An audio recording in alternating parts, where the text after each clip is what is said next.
for one who explains this supreme secret to the devotees. Pure devotional service is guaranteed, and at the end he will come back to me. Generally, it is advised that Bhagavad Gita be discussed amongst the devotees only, for those who are not devotees will understand neither Krishna nor Bhagavad Gita. Those who do not accept Krishna as he is and Bhagavad Gita as it is should not try to explain Bhagavad Gita whimsically and become offenders.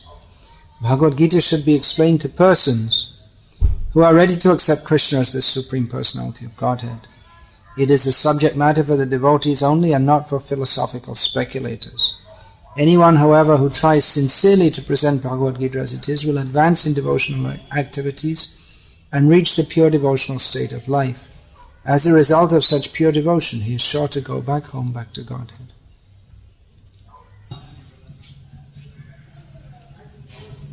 Hare Krishna, Krishna Krishna, Hare Hare, Hare Rama, Ram Ram, Hare Hare.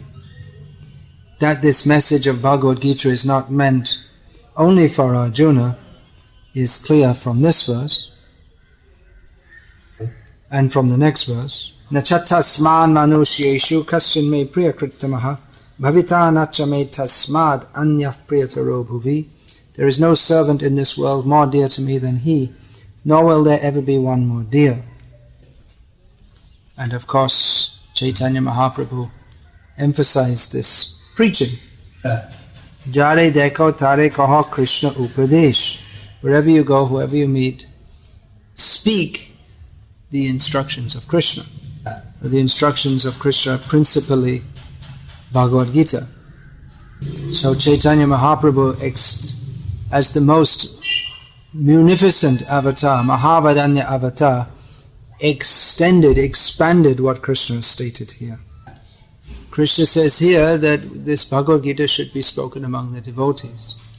And Chaitanya Mahaprabhu says it should be spoken among everyone. That doesn't cancel Krishna's instruction just prior to this that Bhagavad Gita should not be spoken to the envious. But Chaitanya Mahaprabhu was very, very anxious that Krishna consciousness be imparted to everyone and that everyone become devotees. And our own Srila Prabhupada and his Gurudev, they emphasized this so much. Srila Bhaktisiddhanta Saraswati Thakur was against Nirjan Bhajan for those who are not fully advanced devotees. Hare Krishna. Nirjan Bhajan means sitting alone and chanting. Now that sounds like a very good idea, doesn't it? That you should just go away from all the Jana Janjal. You know what that means? No. It means the pandemonium of being among so many different people and just sit peacefully and chant Hare Krishna. But Bhaktisiddhanta Saraswati Thakur said, no, go among the people and preach Krishna consciousness. There was a well-known incident in which two of Srila Prabhupada's sannyasi's disciples were in the Radharaman temple in Vrindavan.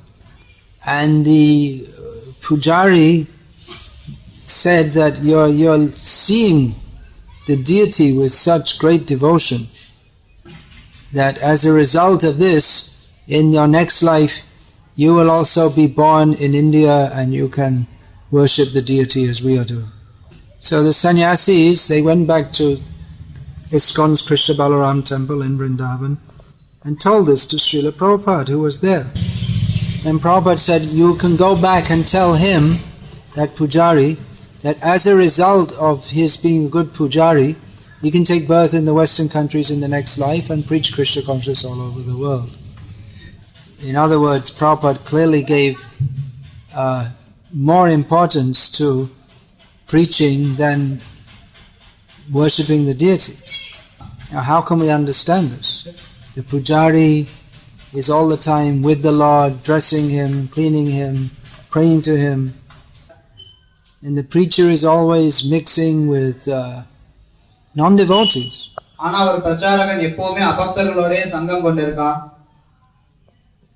And the pujari born in Vrindavan has been living a very pure life all his life.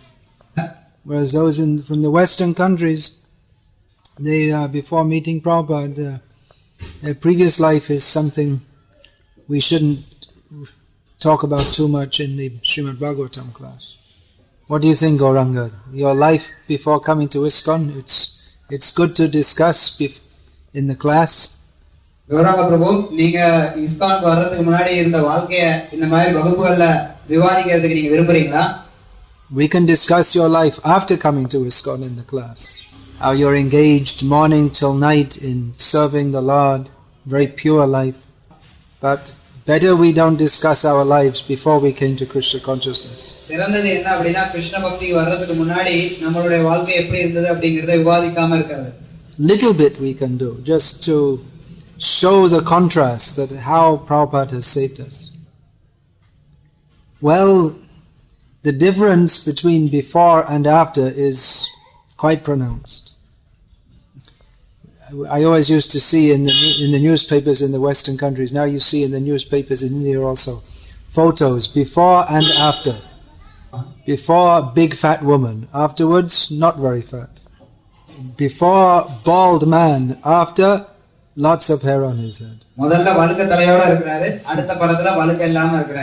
Ours is round the other way. That before lots of hair on the head and afterwards bald. And actually it's often also very thin, and then after coming and taking prasadam, they become fatter. Ramakunda. Very fat. Shouldn't be too fat. So there's a great difference between the life before and after, and that's why preaching is stressed so much, because it's an act of mercy to uplift the fallen conditioned soul. Not very easy. Therefore, those who engage in this, they get the most mercy from the Lord. Krishna says here that those who engage in such preaching, they are the most dear to me. Well, we always heard that the gopis are the dearest devotees, isn't it? The gopis are the best devotees. Ramya kachid dupasana vrajavadhu vargena ya kalpita.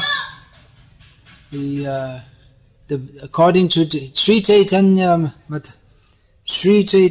Matamidam, this Chaitanya Mahaprabhu's teaching is that the best mode of worship of Krishna is that of the Vrindavan gopis. But then again, there's a very famous verse spoken by the gopis themselves. Tavakatamritam taptajivanam kavibiriditam kalmashapaham shravanamangalam srimadatatam bhuvigrinantiye bhuridajanaha. Who are the bhuridajana? Who are the very those who spread the glories of Krishna. In the gopis' estimation, they are the best, because topics of Krishna, they are amrita. They bring the dead people back to life. Those who are spiritually dead come to life by hearing those who are burning in the fire of material existence get relief from hearing topics of Krishna. This is recommended by all great learned persons. Hearing about Krishna removes all the distresses of material life.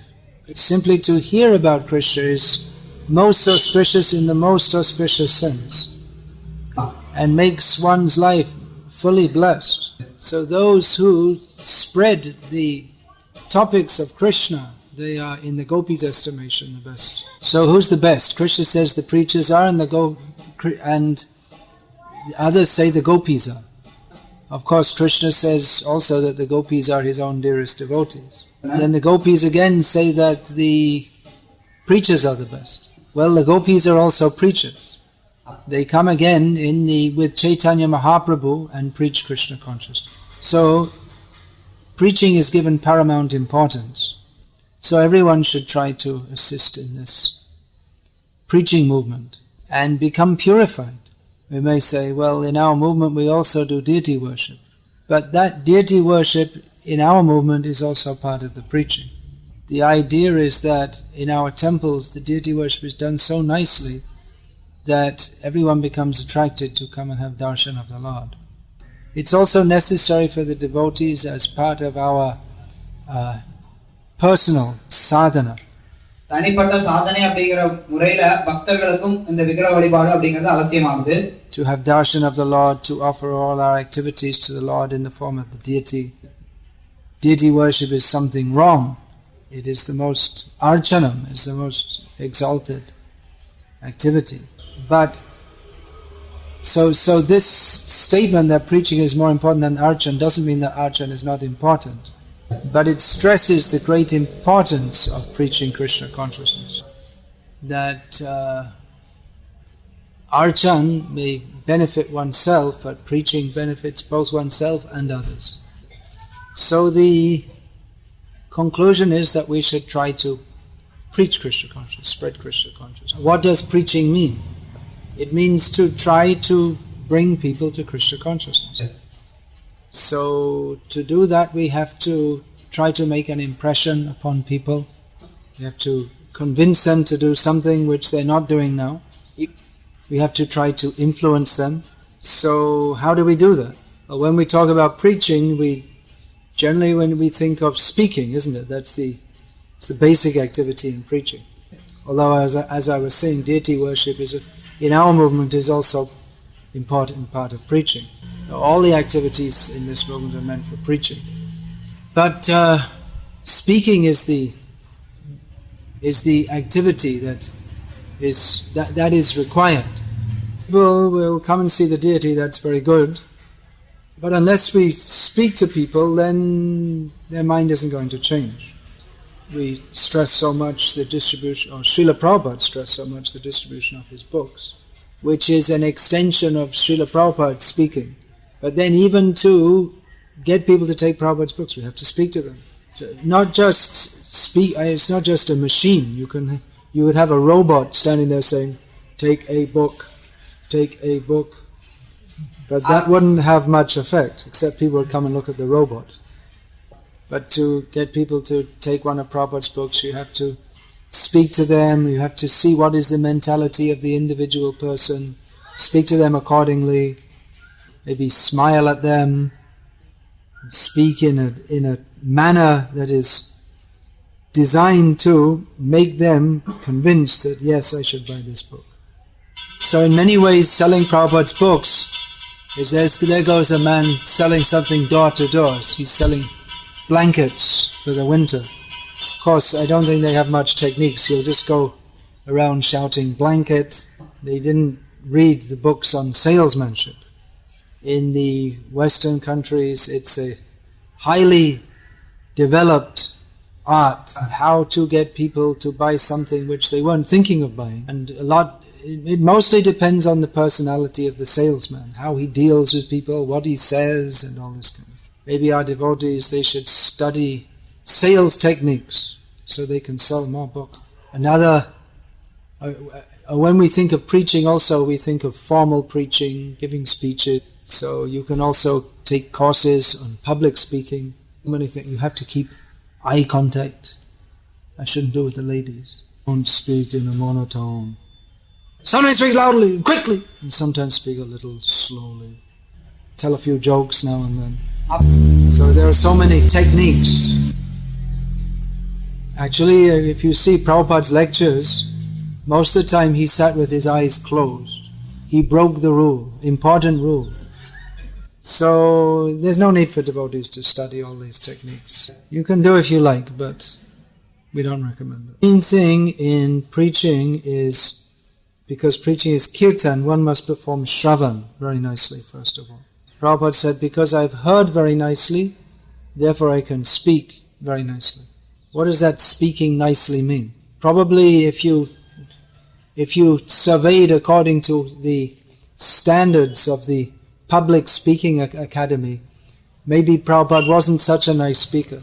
He should have probably, when he came to America, studied how to pronounce English properly, first of all, in a way that the American people could understand. And he should have studied English grammar, But Prabhupada didn't do that. Krishna consciousness. He could have introduced Krishna consciousness in a way that would have been more palatable to the American people. Prabhupada said that when I was thinking when I was coming to America, that when I asked them that you follow no meat eating, no gambling, no illicit sex, and no intoxication, they will say to me, Swamiji, you please get back on that boat and go back to India. That means that Prabhupada, from the very beginning, he knew what he had to speak, and he had no intention, he never even thought about compromising that for the sake of the American people. Could say that, well, maybe he could have just introduced the chanting alone, without principles, without so much philosophy. Although it's true that in the beginning, Prabhupada was in many ways very liberal with his first disciples, but he never compromised on the regulative principles. He never compromised on the philosophy. Practically from the first day he was there, he was fighting with all Mayavadis. So you may say, well, that wasn't very... You should have just emphasized the good things. But Prabhupada didn't want to cheat the public like that. By failing to point out all the defects, all of the cheaters, then we give them tacit approval. That means tacit approval? Indirect. It's like that, yeah. Yesterday I received a letter, a godbrother sent me. It was a copy of a letter he'd sent to a Western follower of this so-called Ravi Shankar. The real Ravi Shankar is very good. Ravi means the sun, and Shankar, that name is usually associated with Lord Shiva. It means one who makes auspiciousness. But this so-called guru is not spreading light, he's spreading darkness and inauspiciousness. So in his letter, this godbrother of mine, he just cut that person to pieces.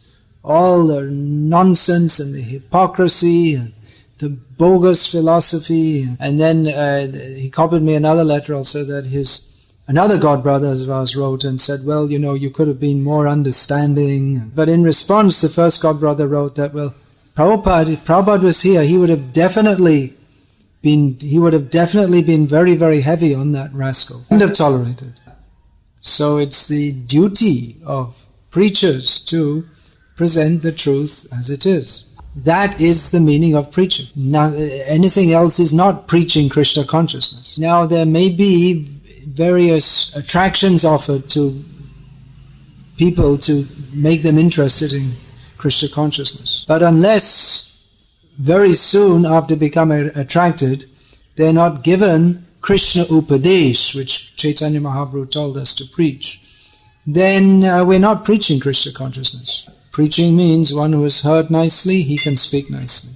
Now, often, you see, because preaching means to interact with people, so we might think that someone who's very flamboyant and extrovert and gregarious, you don't know what all these words means. Flamboyant means someone who kind of bounces into a room and like this. As soon as he enters the room, everyone immediately knows. He doesn't enter very quietly, even without saying anything, people are, oh! A very outgoing personality, or a showman. There's no translation. Showman means show bottle. Showman means fake. Show bottle means it's a fake. So, such persons with that kind of flamboyant personality, they may be able to make an impression on others. In the 20th century, if we think of someone who was able to attract many people to his cause, and by his brilliant speaking, we can think probably the most successful was one not very gentleman called Adolf Hitler. In the 20th century, the person who was able to convert most people to his cause by his speaking abilities was one not very gentle man called Adolf Hitler. Even now the film clips of him speaking are famous. இன்னைக்கு கூட பாத்தீங்கன்னா Hitler பேசக்கூடிய மாதிரி இருக்கக்கூடிய படங்கள் வந்து ரொம்ப பிரபலமா இருக்கு. Have you seen? I think everyone in the Western world has seen. He had some tremendous shakti, and the whole scene was arranged to make. He's standing on the podium with the big reverse swastika, and it just creates a big impression on people when they come in. So to some extent, devotees they may adopt similar techniques. Just like, for instance, the speaker sitting on a big seat. The big seat is meant to give respect to the message, to the book. That's why I don't like to sit above the book. Recently we're in Patiala in Punjab, and after the lecture, the Sikhs, they worship Guru Granth Sahib. They're book worshippers. He said that when I came in, before you came in, I saw that the seat was arranged higher than the book, but then you came in and removed the seat, so then I became, and you sat below the book, therefore I sat and listened to your lecture. That's incidentally why I'm also holding this Bhagavad Gita all through the lecture, because I said so many times, please don't put me above the book, but you insist on doing so. So I'm holding it in my hand. So anyway, we may make some technique to promote that the speaker is very important. But then he should speak the message which is important. He should speak Bhagavad Gita as it is. That preaching is also, that can increase the popularity of the speaker. Preacher might think, all right, let me become popular, and then people will listen to the message and they'll get the benefit. But then if we're always thinking, let me become popular, then they'll get the benefit, then we start to think that, well, because I'm popular, because people are praising me, therefore they're getting benefit. Forgetting that the role of a genuine preacher is that of a peon. He is only to carry the message. That the message is important, not the peon. Krishna is important, not the speaker, not the medium. Now in Vaishnav understanding, the speaker is important. Why am I saying he's not important? He is important because he's speaking the message of Krishna. Therefore he's important. Therefore he should be given all respect. But if he starts to become interested in popularity or thinks that I myself am very important, then he loses his importance. So-called Ravi Shankar become very popular, but such popularity, what is the use? So preaching means to deliver the message of Krishna. That message is transmitted when the speaker speaks the message of Krishna purely. It means he must speak the message of Krishna. Politics or history or ecology or science. A devotee may speak on these topics to people who are interested in such things, but he must bring the subject round to the topic of Krishna. What was that? Someone was saying that my daughter is in the beauty contest, so she's asking devotees, you vote, and then because she's a Hare Krishna devotee, it's preaching, because people say Hare Krishna devotee won the beauty contest. Well, that's one kind of preaching, I suppose. But if the beauty queen went out and distributed Prabhupada's books, that would be a lot better preaching. And if she acted as a chaste woman and preached that this showing off the body is uncivilized, preaching what we are taught by Guru, Sadhu and Shastra, that to act against our principles in the name of preaching is not preaching. So preaching means to deliver the message purely, with no desire for personal gain. Srila Bhaktisiddhanta Saraswati Thakur would refuse to accept donations after any program or after any speech. He would say, go to the temple, put it there. Because he wanted to discourage so many people who speak and then people give them donations and they maintain their sense gratificatory family lives in that way.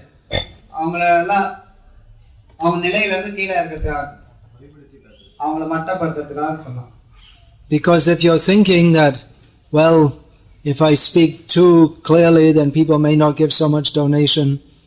Then you can't benefit others. You're just thinking, you're speaking the message of Krishna so that you can get some money from that, and that becomes your motive, and it becomes watered down and it becomes cheating. Actually, in the modern age, if you have rich supporters, you can become popular. This person I was speaking of, this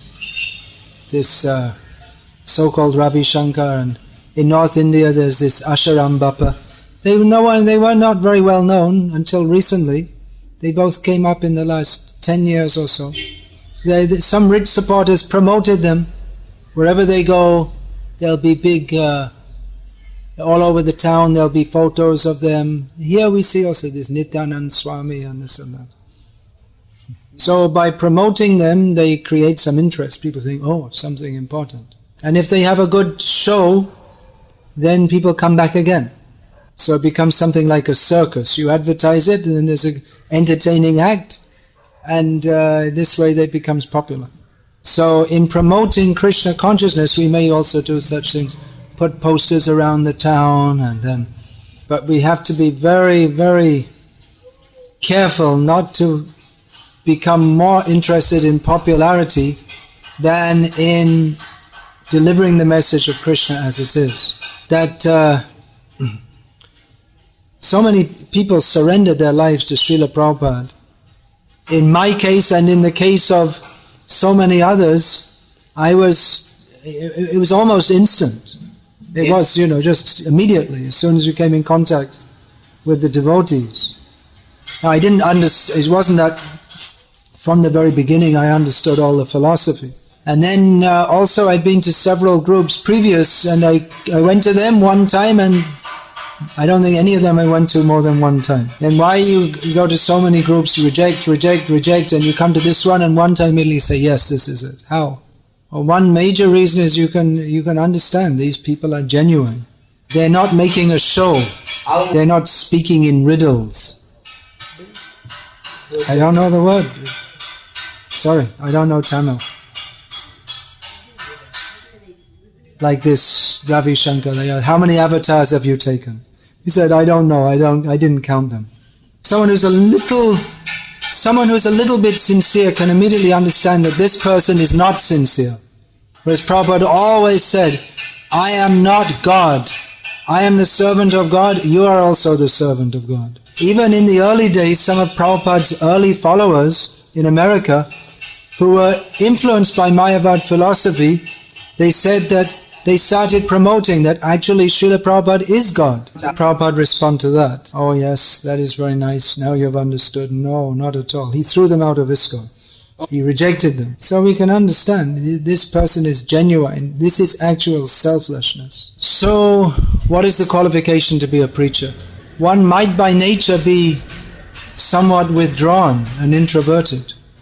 That is not at all a disqualification.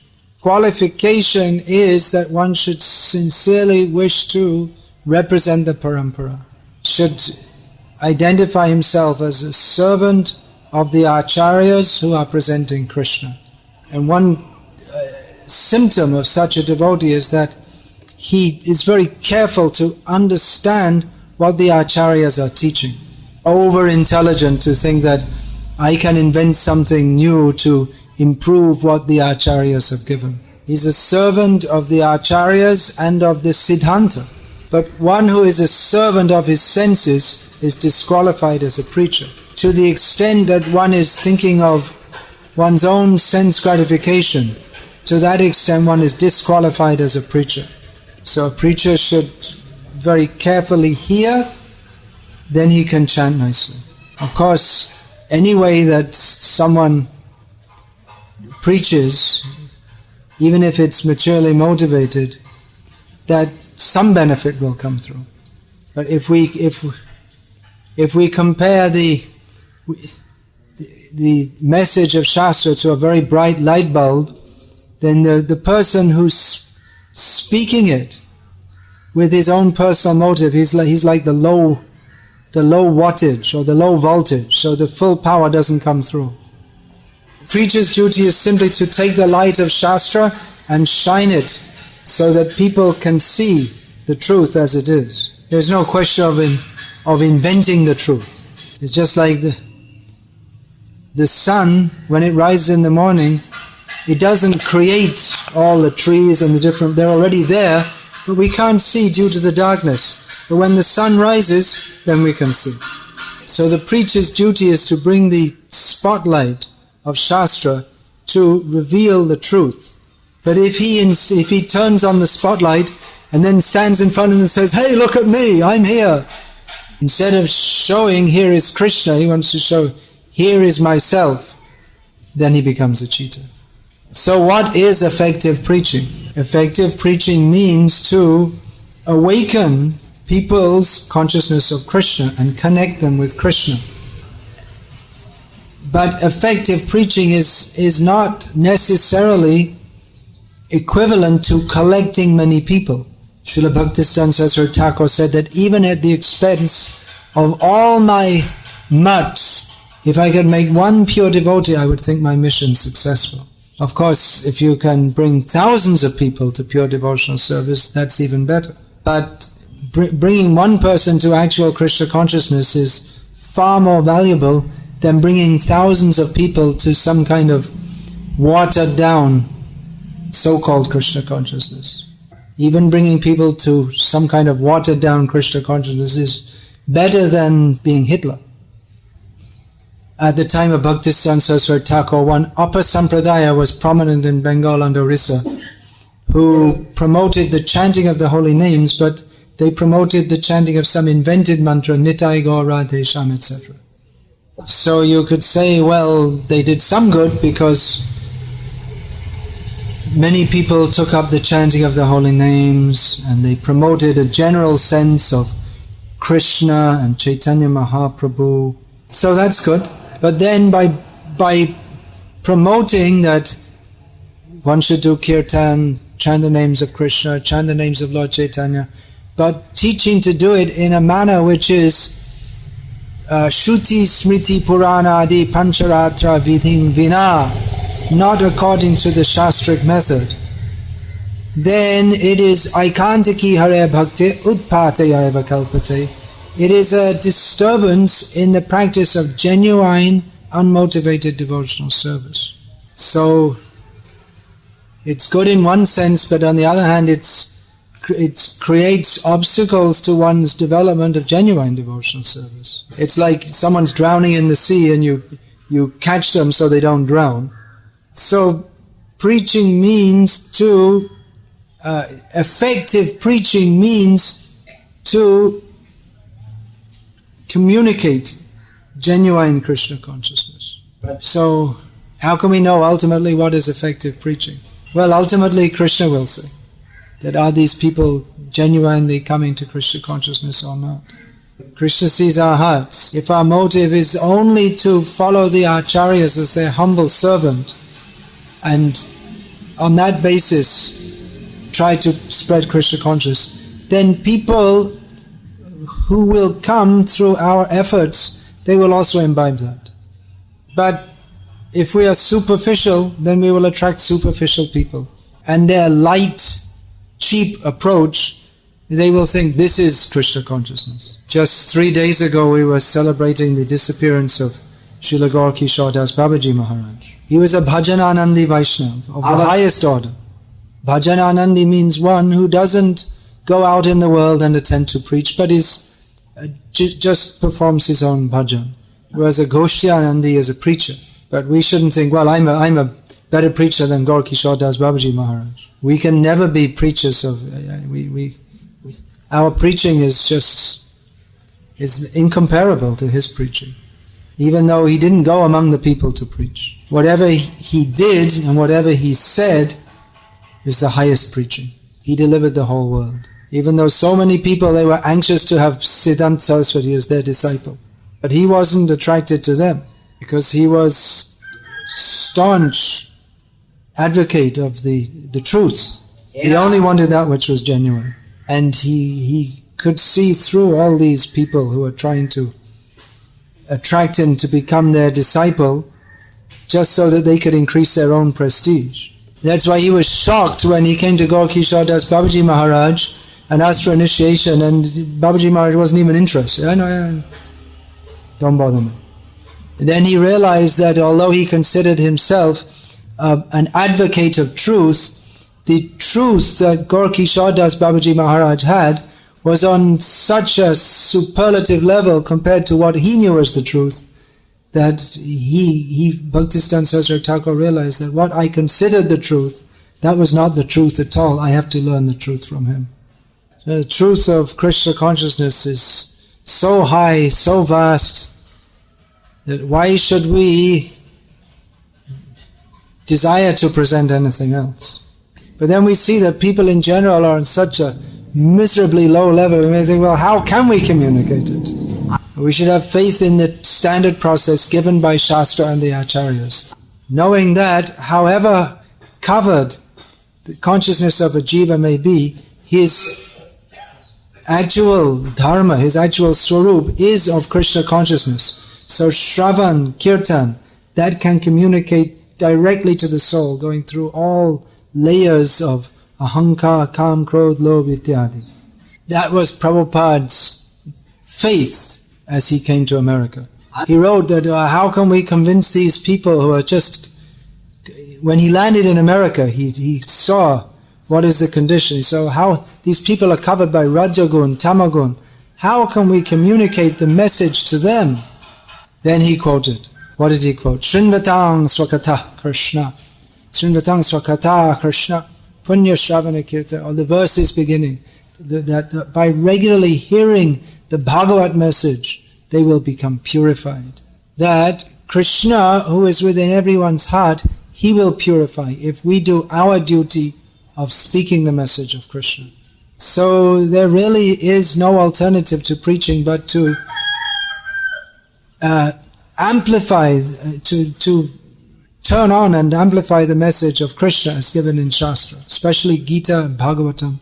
We may introduce different techniques, but those techniques are only to bring people to the core activities of Shravanam, Kirtanam, Vishnu, Smaranam, Pada, Sevanam, Archanam, Vandanam, Dasam, Sakyam, Atma Nivedanam. And Shravan means particularly Shravan of the Gita and Bhagavatam. Therefore it is the preacher's duty to do Kirtan of Gita and Bhagavatam. We may say, well, we're preaching and it's based on that. We're talking about psychology or this, that, the other, but it's based on Bhagavatam. Well, it should not only be based on Bhagavatam, but it should, very quickly, it should bring people to understand that we have to hear directly from Bhagavatam and not from someone's rehashing of Bhagavatam. Prabhupada translated these books and he instituted daily study of these Shastras among his followers. So it's not that we can just rewrite it in our own way and say, well, it's easier for the people nowadays and then the Shastra is just left. That's just for the intellectuals.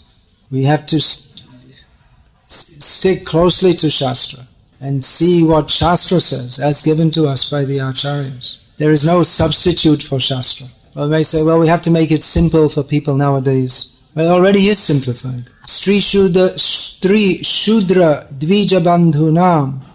Women, the fallen or the low class people and the fallen so-called members of Brahmin families who are all Trayina Veda Gochara. They're not eligible for studying the arcane message of the original Vedas. So we should have faith in Shastra and study Shastra as given to us by Prabhupada.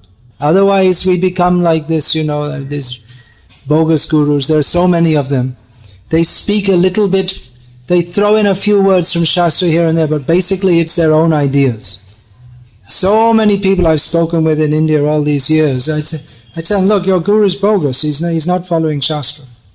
And you tell them, but no, he's bogus because he's not following Shastra. And they get all upset, they become angry or they go away or they start crying or something. The guru, what he says is more important than Shastra, or that is Shastra. So I'm very, very grateful to Srila Prabhupada that he is a genuine guru and he gave me the genuine message of Shastra without adulteration. As Uddhav teaches us in Bhagavatam, we should be very, very grateful to Krishna for sending us a genuine guru who doesn't cheat us by speaking all bogus things. So the legitimacy of a preacher is that he presents the message of Shastra without any hocus pocus. Hare Krishna. Any question about this? There are some set of people who have been searching for the truth. Some set of people searching the truth. People. Some set. Some group that Really? Where are they? searching for the real. Where? Or some friend circle, they discuss something and they keep searching, going to this ashram, that ashram. It's searching. If you're sincere, Krishna will quickly lead you to the actual thing. Say loudly. Someone came to Prabhupada and said, I'm searching for the truth. Prabhupada said, why don't you find it? If we're actually sincere, then Krishna in our hearts will lead us to the actual truth. Some people, they like to make a show of being very spiritual, that we're searching for the truth. But they're not actually sincere to find it. They're just advertising themselves as spiritual. Another time, someone said to Prabhupada that, Swamiji, it's very difficult to find a genuine guru. Prabhupada said, why? I'm a genuine guru. So Prabhupada could present himself as that because he was genuinely presenting the message of Shastra and the Acharyas. So you gave these people Bhagavad Gita as it is? We just talk to them, they get stuck here and there, and when we call them, they are not very... They're not sincere. They are not sincere. No. And how we should handle them? What can you do? What can you do? They're not interested. They're just cheaters. They're cheating themselves and others. Same as everyone else, give them prasadam, invite them to programs, give them Prabhupada's books. But we need not give them any more special attention than any other bogus, hypocritical people, of whom there are so many in the world. Guru Maharaj, sometimes we request just newly joined people to start preaching. So many times we hear excuse, I'm not qualified for provision. We ask them to read your books and to speak to whoever to meet them. They are making excuse that they're not qualified. We're asking new people to preach. Well, that can be dangerous also. There should be some level of qualification. I wouldn't send people out the first day distributing books, which is what we used to do actually in our movement. But it's better that they have faith that if you say that they are up to the minimal level required for going out and distributing books, they should have faith in that. Just ask them to become a humble servant and take Prabhupada's books and distribute them. That depends on their sincerity also. They're all, yeah. Sometimes, like the message of Shastra is pure. So, how is it? This Shabda Praman goes to the others.